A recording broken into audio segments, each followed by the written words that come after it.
Bom dia. Eu queria agradecer primeiramente à banca por ter aceitado o convite e as demais presenças das pessoas virtualmente, né? E hoje eu vou apresentar a minha tese de doutorado com o título de Análise de Markov em sistemas diferenciais descontínuos com variedade de descontinuidade não linear, orientada pelo professor Douglas Novaes. Essa apresentação, ela está dividida em três partes. Na primeira parte, eu vou começar apresentando o nosso objeto de estudo e vou apresentar o nosso primeiro resultado, que garante condições para a existência de determinadas soluções periódicas do nosso sistema. Na segunda parte, a gente faz uma comparação entre a análise de Markov e a teoria da média, que são duas ferramentas clássicas para trabalhar com problemas que envolvem soluções periódicas. E na terceira parte, a gente vai aplicar o teorema 1 para encontrar uma cota inferior para o número máximo de ciclos limites de um sistema diferencial linear por partes planar. Essas duas partes, a parte 1 e a parte 3, elas foram publicadas no artigo, nesse artigo aqui, desculpa. Agora não está indo no link certo, mas foi aqui. Então, foi publicada nesse artigo aqui, nessa revista, com colaboração da professora Camila Andrade, professor Oscar Céspede e o professor Douglas Novaes. Fica aqui meu agradecimento aos colaboradores. E aí, eu vou iniciar agora a primeira parte da apresentação. Então, vamos primeiro, para apresentar o nosso objeto de estudo, considerar um conjunto finito de funções. Essas funções são de classe CR, esse R maior do que K. O domínio delas vai ser um subconjunto aberto do RD, e o contradomínio é o S1, que pode ser visto como R cocientado T grande. Esse T grande é um número positivo. Então, a gente tem N funções, e essas funções, elas satisfazem essa desigualdade para todo o X, tá? A gente toma o θ0 como sendo zero e o θn mais 1 como sendo T, constante. Então, daí, nós temos o nosso sistema diferencial contínuo, na verdade é contínuo por partes. E ele é dado dessa forma. A nossa FI e a nossa R são funções definidas por partes, dessa forma, nesses intervalos. E, além disso, o domínio da função FI é dado por esse conjunto, o S1 cartesiano D. O RJ, o domínio dele é o S1 cartesiano D e esse intervalo aberto de ε0, de menos ε0 até ε0. Esse ε0 é um número positivo. A FIJ e a RJ são funções de classe CR, também, assim como as θj's. E, além disso, ela é T periódica na variável T. E aqui nós representamos a variedade de descontinuidade do nosso sistema, que são os pontos em que a equação diferencial ela não está bem definida. A gente denota aqui como sigma. Então, sobre esse objeto de estudo, a gente está interessado em soluções periódicas, em determinados tipos de soluções periódicas. Então, para isso, a gente considera essa função delta. A função delta é dada por essa diferença, onde essa φ é a solução do nosso sistema, para que quando o tempo é zero, a gente tem x como a solução, né? Então, o método de Markov trabalha com você tomar a expansão em série de Taylor dessa função delta. Então, aqui, a nossa série de Taylor, ela começa a partir de 1 ou esse I aqui, ele começa a partir de 1. Por quê? Porque se o epsilon for 0, a gente vai ter que essa solução ela vai ser constante, então essa diferença aqui vai dar 0. Então, nós teremos apenas essas funções aqui na nossa série de Taylor. Então, essas funções aqui que eu estou chamando de MI são chamadas de função de Markov de ordem I. E a gente consegue provar com o teorema da função implícita que, considerando a primeira função de Markov não nula, o zero simples dessa função de Markov, elas estão em correspondência com soluções periódicas que tendem para esse zero simples quando o epsilon vai para zero. Eu esqueci de comentar que os zeros dessa função delta estão em correspondência com as soluções periódicas dessa solução, ou do nosso sistema, da solução do nosso sistema. Então, eu vou mostrar aqui como é mais ou menos que a gente aplica o teorema da função implícita para provar essa relação entre o zero simples da função de Markov com essas soluções periódicas que tendem para esse zero simples. Então, primeiro a gente considera essa função delta chapéu,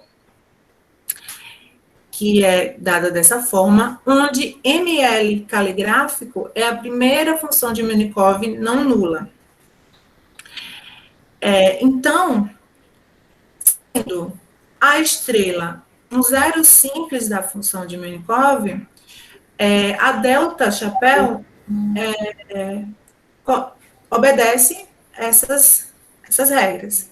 Daí, é possível aplicar o teorema de função ou da função implícita, que vai garantir a existência dessa solução periódica que tende para zero, ou que tende para esse zero simples quando o epsilon vai para zero.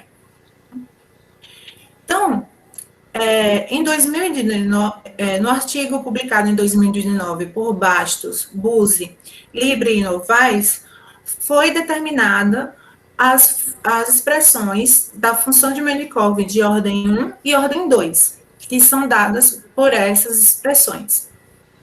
A nossa contribuição foi encontrar uma função, uma expressão recorrente para as funções de Markov de todas as ordens. Então, aqui está o enunciado do teorema, que fala basicamente o que eu falei anteriormente, que dado um zero simples da primeira função de Markov não nula, vai existir uma solução periódica que tende para esse zero simples quando o epsilon vai para zero. E aqui nós temos a expressão que foi dada, né, da função de Markov de forma recorrente. Então, ela é dada por essa expressão, e os nossos Z e J são dados de forma recursiva por essa expressão. Note aqui que a gente depende dos Zs anteriores, né? Porque aqui a gente tem Zm, e o M ele vai de 1 até L, e o L vai de 1 até I menos 1. Tá? Então, a gente aqui está calculando a ZI, e a gente precisa das Zs anteriores, né? De ZI, de 1 até o Zm, de 1 até I menos 1.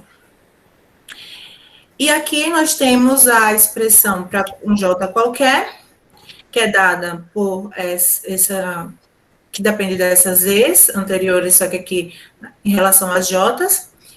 E aqui a F, a nossa função F, os Zs anteriores, e ainda essa função aqui, essa função delta e essa função A. A função delta, ela depende do salto de descontinuidade, que é as Zs, e a nossa A, que depende desse alfa JQ. Quem é esse alfa JQ? O alfa JQ, ele depende da variedade de descontinuidade e também desses Ws, que depende das Zs anteriores e das alfas anteriores. Então, é uma expressão recorrente. Eu vou mostrar agora um esboço de como a gente encontrou essas expressões. Então, aqui nós temos, novamente, o nosso sistema diferencial. Então, ele está aqui, as funções são definidas por partes, R definida por parte, e aqui nós temos a FJ, que nós vamos denotar essa FJ, a equação diferencial, só que considerando apenas as partes, que a gente está pegando só FJ e RJ. Então, aqui nós temos uma representação do nosso... A gente está olhando como se fosse uma representação, né? Como se fosse plano, onde o eixo horizontal é o tempo e o eixo vertical a gente está representando como sendo o x, a variável x. Em verde, nós temos as nossas variedades de descontinuidade, e aqui, né, o t, que é constante. Se a gente, nessas regiões aqui, a solução do nosso sistema vai depender da equação diferencial, que tem F0, nessa região F1, e nessa região Fn. Aqui é o que está entre 1 e n, né? Então, vamos considerar um x0. Então, o x0, ele está nessa região, né? O x0, quando t é 0, então, nessa região. Então, olhando para essa equação diferencial, esse problema de Cauchy, e para as hipóteses, ou para essas hipóteses aqui, né, tanto para o domínio e as funções FJ e RJ ser de classe R, a gente tem pelo teorema de resistência e unicidade que vai existir uma única função que vai passar por x0, e aqui a gente representou com esses 3 pontinhos, porque essa solução, ela não está definida só nesse pedaço, ela vai até esse tempo aqui, até o t pequeno ser t grande, tá? Mas o que interessa para nós é só esse pedaço. Essa solução, ela também está sendo representada cruzando descontinuidade transversalmente. Por quê? Porque quando epsilon é igual a 0, as soluções elas são constantes e cruzam transversalmente a variedade de descontinuidade. Então, para epsilon suficientemente pequeno, pela diferenciabilidade das soluções, a gente consegue garantir que ela continua sendo transversal. Então, por isso que eu coloquei aqui como sendo transversal. E aí, por esse fato também, por elas serem transversal, pela convenção de Filipov, a solução do nosso sistema vai ser exatamente a concatenação das soluções. Então, a partir desse ponto, eu vou ter uma outra solução, e aí a solução do nosso sistema vai ser a concatenação desses pedaços de soluções. Só que antes disso, quando essa solução encontra a nossa variedade de descontinuidade, ela encontra em um determinado tempo. Então, aqui eu estou representando esse em tempo como alfa1 de x0 epsilon. É possível, através do teorema da função implícita, mostrar que existe essa função e ela é única. E, além disso, ela é dada pela expressão seguinte: θ1 de φ0, alfa1, x0 epsilon, tá? Então, por quê, né? A gente consegue notar aqui pela figura que aqui nós temos a θ1 e esse ponto aqui é quem? É o φ0 e quem é o t? O t é esse. Então, é exatamente esse ponto que está aqui dentro da θ1. Ok? Então, aqui eu já coloquei todos os pedaços das nossas funções, né? Então, pela convenção de Filipov, a nossa solução, ela vai ser a concatenação, e o intervalo, os extremos dos intervalos da nossa φ, ela vai ser essas alfas, né? Os extremos do intervalo. Essa notação aqui não significa que quando a φ de 1, a φ de 1 de 0 é x0, né? Aqui é porque a gente usou essa notação para representar os pedaços da nossa solução do sistema geral. Então, aqui eu coloquei em vermelho a concatenação dos pedaços para representar a nossa solução, a solução geral do nosso sistema.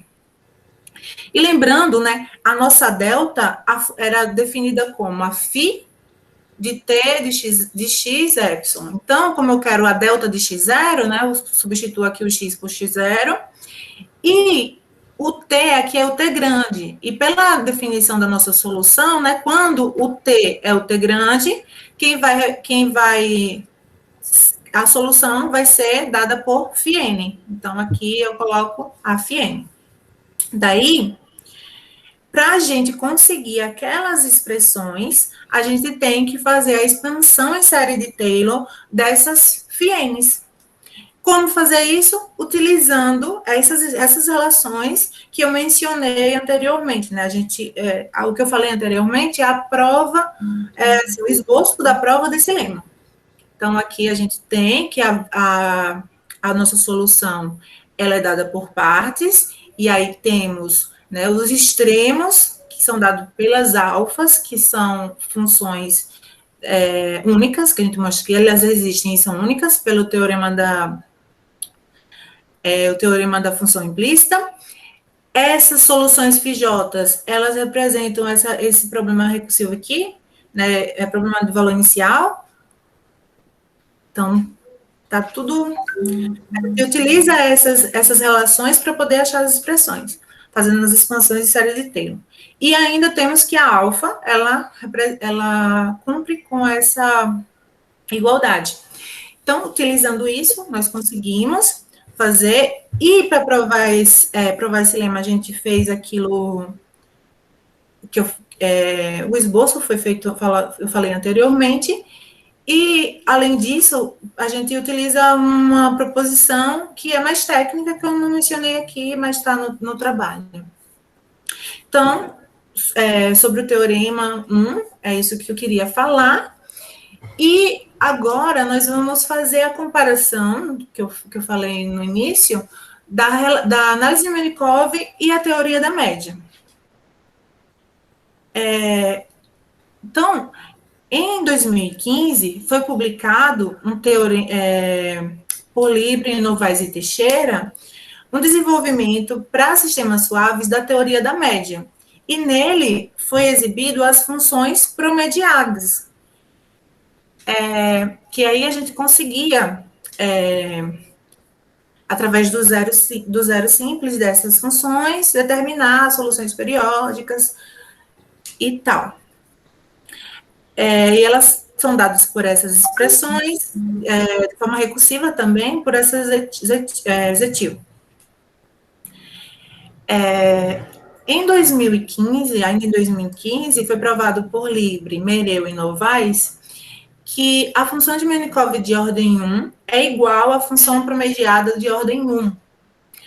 E também foi provado que não necessariamente para sistemas descontínuos, né, eu esqueci de falar que para sistemas descontínuos foi provado que a M1 e a F1 são iguais, mas para ordens superiores nem sempre isso acontece. Mas em 2017 foi visto que se as θj são constantes, se o sistema é descontínuo, mas as θj são constantes, aí a gente vai ter a igualdade para toda a ordem da função de Markov e da função promediada. E aí, com isso, né, em 2019, o artigo publicado por Bastos, Buzzi, Libre e Novaes exibiu a expressão da função de Markov de ordem 2 como a promediada mais um incremento, e foi visto que esse incremento dependia do salto de descontinuidade, e da variedade de descontinuidade, da geometria da variedade de descontinuidade. Então, motivado por isso, a gente foi em busca da expressão geral do incremento da função de Markov de uma ordem qualquer. Então, daí vem a nossa contribuição, que é o Teorema 2, que exibe que dá, né, essas expressões. Então, aqui, o Fi estrela, a gente está denotando o nosso incremento, que é dado por essa Z chapéu I. A Z chapéu I é uma função definida por partes, nesses intervalos, e aqui nós temos as expressões, a expressão geral dela. Quando I é 1 e para J qualquer, ou I é qualquer e o J é 0, a gente não tem incremento, então é 0. Agora, para Z chapéu e J, quando I é maior do que 2 e J é maior do que 1, a gente tem que ele é dado pela soma de duas funções, onde a primeira função não depende do J, né, que são as partes, as partes, né, do nosso plano, e o G e J, e essa função G e J não depende do tempo. Então, aqui nós temos as expressões da função G estrela. Quando o I é 2, nós temos que é 0. Quando o I é maior ou igual que 3, nós temos essa expressão. Esse integrando a gente vai ver no próximo slide. E aqui, G e J é dado por essa expressão, que esse delta depende também do salto de descontinuidade, e a A depende da geometria da variedade de descontinuidade, que era o que a gente achava que iria acontecer, né?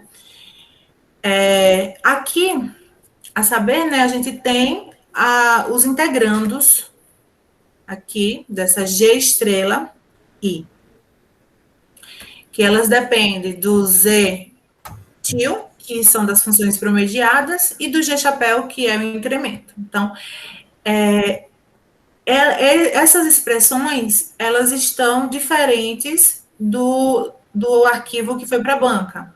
A gente melhorou essa XL e tirou uma que era desnecessária, que era X1. E agora vem o plot twist da apresentação para a banca, que é algo novo que não está na tese, que a gente não mandou no arquivo que foi para a tese, que é essa proposição 1, que a gente percebeu que basta que a função g e j, x, ou seja, a parte do incremento que não depende do tempo, seja 0, para que todos os incrementos sejam 0, até L caligráfico. Então, se eu tenho que GIJ é igual a 0 de 1 até L caligráfico e J de 1 até N, então o Z chapéu, que é o incremento de 1 até L caligráfico, vai ser 0. Ou seja, MI, que é a função de Markov, vai ser igual à função promediada FI, até a ordem L caligráfica. Okay? Então, aqui eu vou mostrar o esboço da demonstração, que a gente faz por indução, em I. Então, aqui, só lembrando como é dada a nossa de chapéu, e aí vamos considerar I igual a 3, que G2J é igual a 0 e G3J é igual a 0, e a gente vai querer mostrar que o Z chapéu 3J é igual a 0. Então, olhando para a expressão do G3J, né, por hipótese, esse daqui, o G3J vai ser 0, então a gente só vai ter o G3J estrela, o G3J é dada por essa expressão, o Z chapéu 2 é 0, então essa integral vai ser 0. E aí, para I igual a 3, a gente tem que tá tudo bem, é isso mesmo que a gente queria. E agora a gente supõe, por hipótese de indução, que a hipótese de indução é válida de L caligráfico menos 1, até L caligráfico menos 1, e supõe que G e J é igual a 0 de I até L caligráfico, e J de 1 até N. E aí nós queremos mostrar que ZL caligráfico J é igual a zero. E a gente vai fazer isso mostrando que esses integrandos são zero. Então, aqui nós temos as expressões. Vamos olhar primeiro para esse daqui, esse integrando. Então, o ZL chapéu, ele vai ser zero. Por quê? Pela hipótese de indução.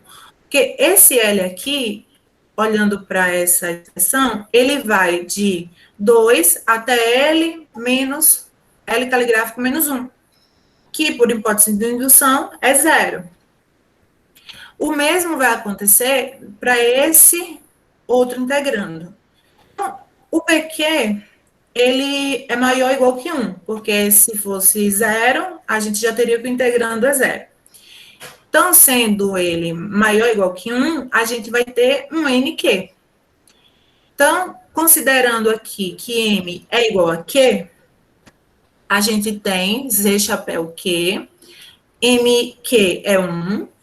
Então, esse ZQ vai ser zero. Por quê? Porque o Q, ele vai de 2 até L, e o L é menor ou igual que L caligráfico menos 1.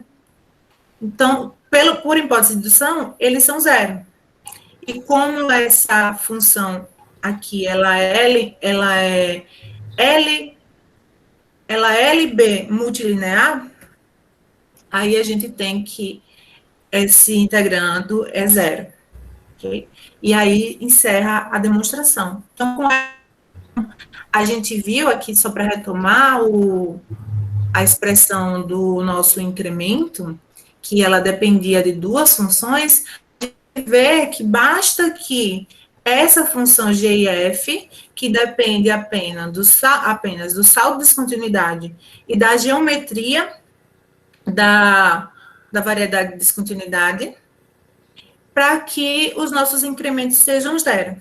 E daí a gente retoma o resultado de Libre, Novaes e Rodrigues, que dizia que se as θj fossem constantes, os incrementos seriam zero, que aí a função promediada seria igual a função de Minkov. Ok? Então, era isso sobre a parte da comparação da análise de Minkov e a teoria da média. E agora nós vamos aplicar o teorema 1 em sistema diferencial linear por partes planar. Então, aqui, vamos considerar um N positivo, essas funções afins, dadas dessa forma, desculpa, alarme, dadas por essa forma aqui, onde esses parâmetros, eles dependem de R, pode ser são quaisquer em R. O I, ele vai de 1 até K, e o J vai de 0 até 2. Então, aqui nós temos o nosso sistema diferencial. E temos duas partes. Quando o Y menos XN é maior do que 0, a gente tem o campo X. Quando Y menos XN é menor do que 0, a gente tem o campo Y.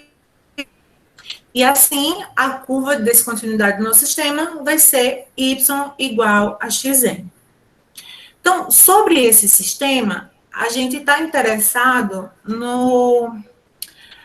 em determinar uma cota inferior do número máximo de ciclos limites. Então, ciclos limites são soluções periódicas isoladas, que justamente quando a gente faz uma mudança de variável nesse sistema para coordenadas polares, a gente obtém um campo dessa forma, onde aqui a gente tem a variedade de descontinuidade dada por seno igual a R, N menos 1, cosseno de N, e a gente tem essas duas equações diferenciais. Então, com essa mudança de variedade, mudança de coordenadas, a gente consegue aplicar o teorema. E aí, o teorema 1, como o nosso sistema é planar, a gente vai conseguir determinar a solução, os zeros simples das funções de Minkov desse sistema vão estar associados a ciclos limites, tá? Desse sistema. Então, qual é o nosso problema? O que a gente tem que resolver? A gente passou de achar ciclos limites, o número máximo de ciclos limites, para o número máximo de zero simples de funções. Então, a primeira coisa que a gente tem que fazer é calcular as funções de Markov desse sistema. Tá? Então, a gente vai fazer isso até a ordem 6. Então, na literatura, a gente tinha alguns resultados em relação a essa cota inferior. Aqui, eu estou chamando MLN do número máximo de zero simples, que é a função de Markov de ordem L, tem quando a nossa curva de descontinuidade, ela tem ordem N, tá? E esse HN aqui é essa cota superior do nosso sistema de ciclos limites. Por que a gente chama de HN? Porque a nossa motivação foi a segunda parte do 16º problema de Hilbert, que propunha encontrar um número máximo de ciclos limite para um sistema, para um campo suave. Um campo suave polinomial. Tá? Então, por isso que a gente chama aqui de número de Hilbert do nosso sistema. Então, quando a gente encontra esses M, a gente está determinando uma cota inferior para esse número de Hilbert.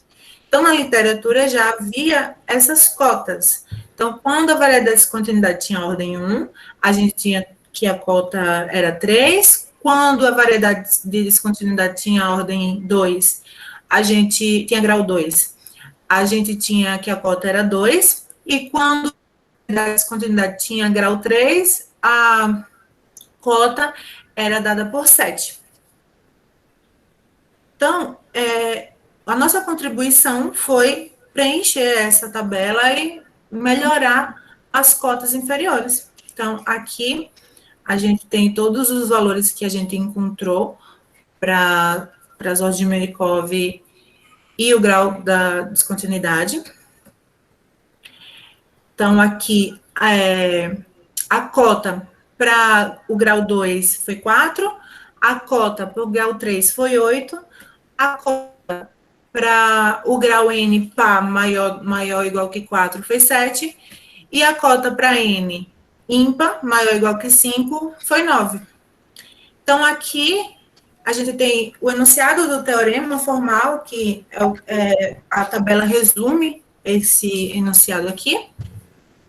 E agora eu vou fazer um esboço da demonstração desse teorema.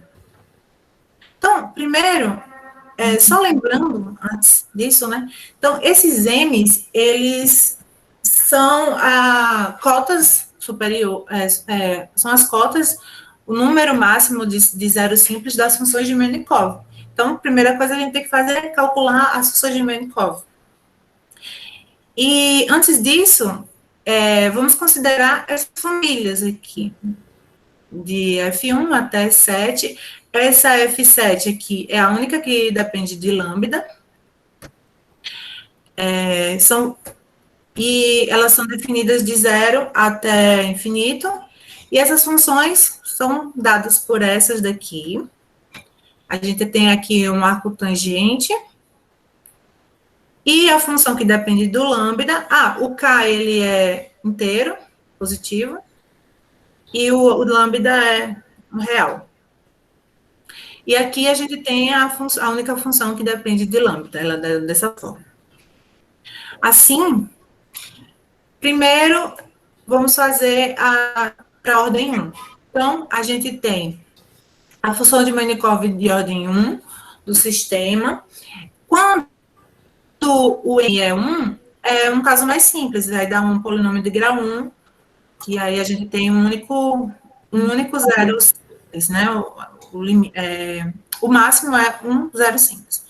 Então, para n maior do que 1, a função de Markov de ordem 1, ela é dada dessa forma, onde o QN é diferente de zero para todo x, e o PN, ele é dessa forma.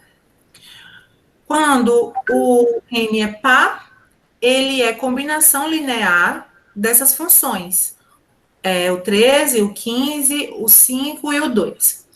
Esses coeficientes, 0, V1, V2 e V3, eles dependem de forma sobrejetiva dos parâmetros do meu sistema.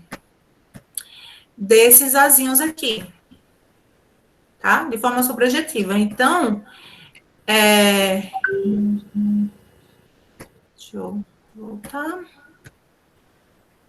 Então, eu consigo mudar os meus parâmetros de forma que dado um elemento desse espaço, que é o espaço gerado como combinação linear dessas funções, dessas 4 funções, eu consigo encontrar parâmetros para que seja igual a um elemento desse espaço. O mesmo, aí, semelhante, quando o n é ímpar, essa função aqui, ela vai ser combinação linear dessas 3 funções. Essas 3 funções a gente denotou, chamou da família 1FK. Então, da mesma forma, esses parâmetros a gente pode variar de modo que, dado qualquer elemento desse espaço aqui de funções, a gente consegue encontrar os parâmetros para que seja igual.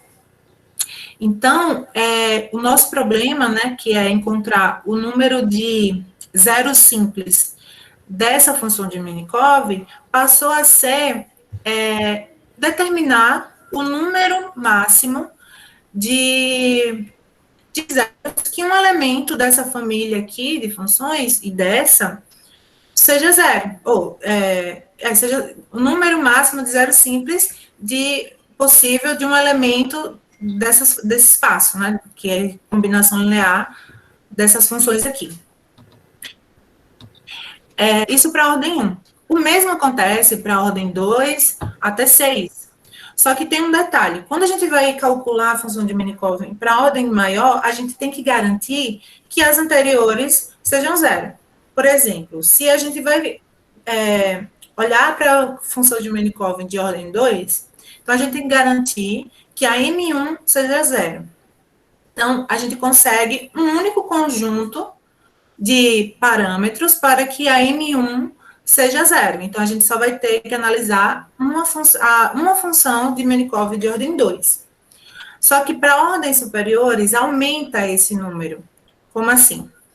A gente conseguiu ver que existem L-1 conjuntos minimais de condições para os parâmetros de perturbações, ou seja, a gente vai ter L-1 conjuntos, ou seja, se a gente tem que calcular a função de Minkov de ordem 6, a gente vai ter que calcular 5 funções de Minkov de ordem 6 possíveis, para poder olhar cada uma delas e ver de zero simples que ela tem. Então, a gente fez isso. E aqui a gente representa essa variedade de funções com esses índices aqui. Então, a ML, ela vai ter a função de Minkov de ordem L, ela vai ter essas funções aqui, essas variantes da função de Minkov de ordem 6. Então, a mesma coisa é semelhante, né, o que aconteceu com a ordem 1, aconteceu com as outras ordens, que o denominador era sempre diferente de zero para todo x, e o numerador poderia ser qualquer elemento do espaço gerado por essas funções. Então, aqui eu tenho a família F3, a F6, a F5. Só que de ordem 6, teve uma diferença, porque uma das 5 funções de Minkov o numerador era da família FK lambda, e os outros eram FK5, tá? Então, agora, lembrando, né, agora nosso problema se tornou olhar o número máximo de zero simples que um elemento desse espaço pode ter.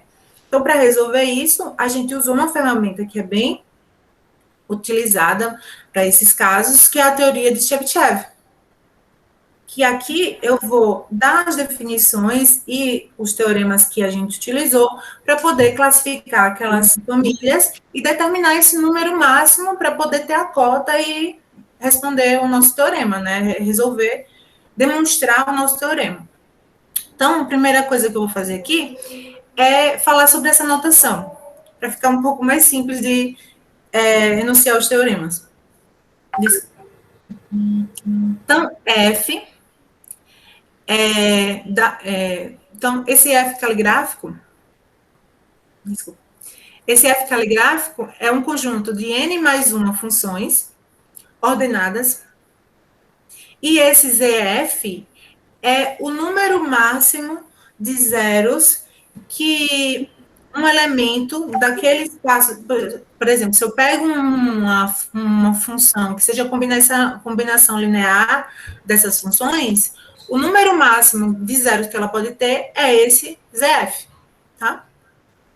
Então, a primeira definição é que eu posso chamar um conjunto F de sistema estendido de Chebyshev ou sistema ET, se esse número máximo de zeros, ele for menor ou igual que n. Lembrando que essa função f, ela tem n mais uma funções.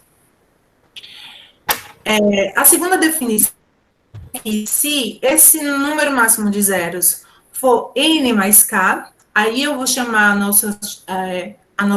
nosso conjunto de funções de sistema estendido de Chebyshev com acurácia k. E se eu pegar minha família e considerar subfamílias de k mais uma funções, onde o k ele vai de 0 até 1 ou até n, e eu olhar para cada uma dessas subfamílias e ver que ela é um sistema estendido de Chebyshev, ou seja, o número máximo de zeros é n, então eu vou dizer que essa família é um sistema estendido completo de Chebyshev, ou ST. Então, daí, eu tenho essa definição de Wrotskiano, que dado um conjunto ordenado, isso é importante, de Sn funções, o Wrotskiano desse conjunto vai ser o determinante dessa matriz, tá? Que a gente tem as derivadas da função. Isso é importante porque os determinantes, os Wrotskianos do conjunto de família caracteriza a família como ST. Como assim? Se a gente calcular os Wrotskianos das subfamílias e eles forem todos não nulos, então a gente tem que o sistema ele é ST. E por que isso é importante, né? Porque se o sistema for ST, a gente garante que vai existir um pouco mais, né? Mas o que a gente o teorema diz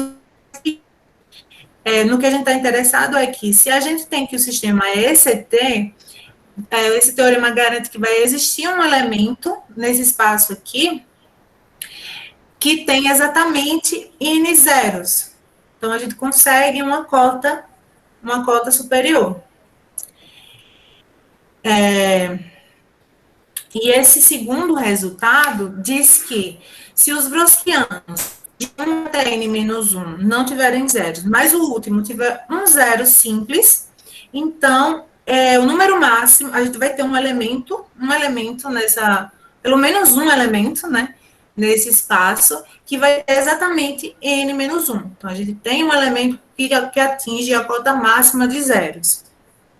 Então, por que eu estou dando ênfase que tem na cota máxima? Porque o próximo elemento, o próximo teorema, ele não vai dar uma cota máxima.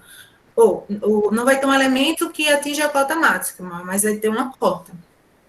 Que é esse teorema, que considera os zeros dos Wrotskianos simples, que são simples, e diz que a cota máxima vai ser dada por esse valor, né, que depende do número de zeros simples dos Wrotskianos.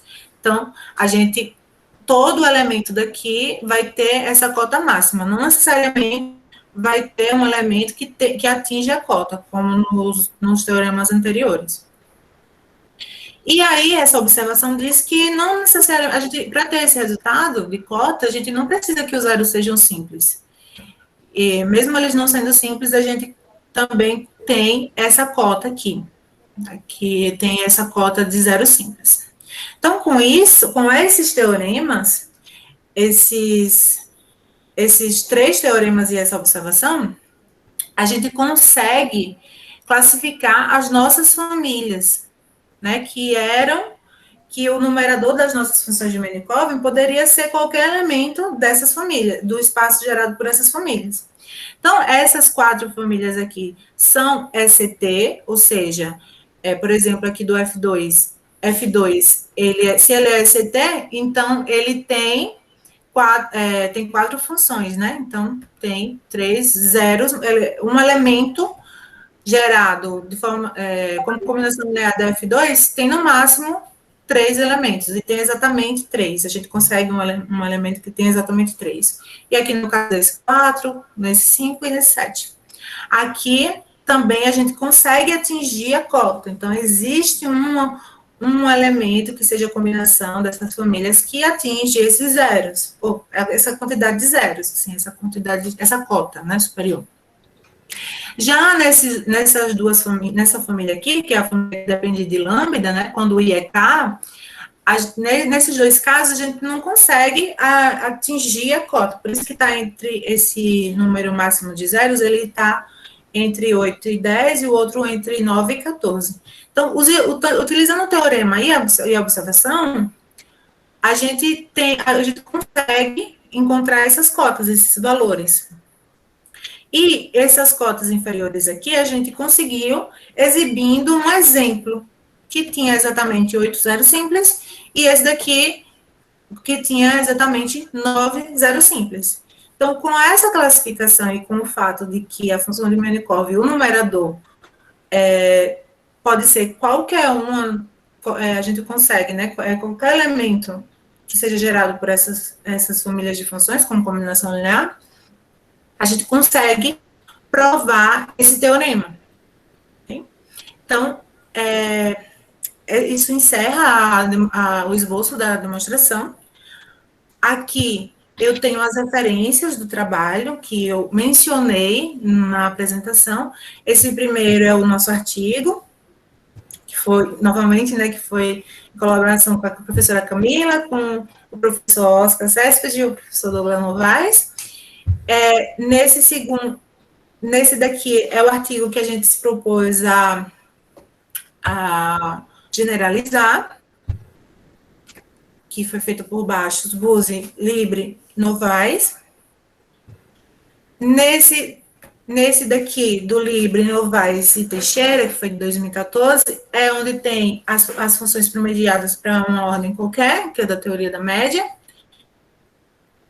Esse daqui, do Libre, Novaes e Rodrigues, é o que eu falei que as funções de Markov de ordem 1. Não, esse daqui é o que, quando o θj é igual a zero, é constante, né? E aí a gente vai ter que as funções promediadas e a função de Markov são iguais a zero. E aqui o de Libre, Mereu e Novaes é o... Ai, desculpa.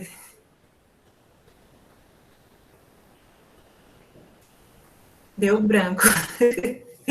É o outro que eu falei, naquela parte que eu estava falando sobre a teoria da média.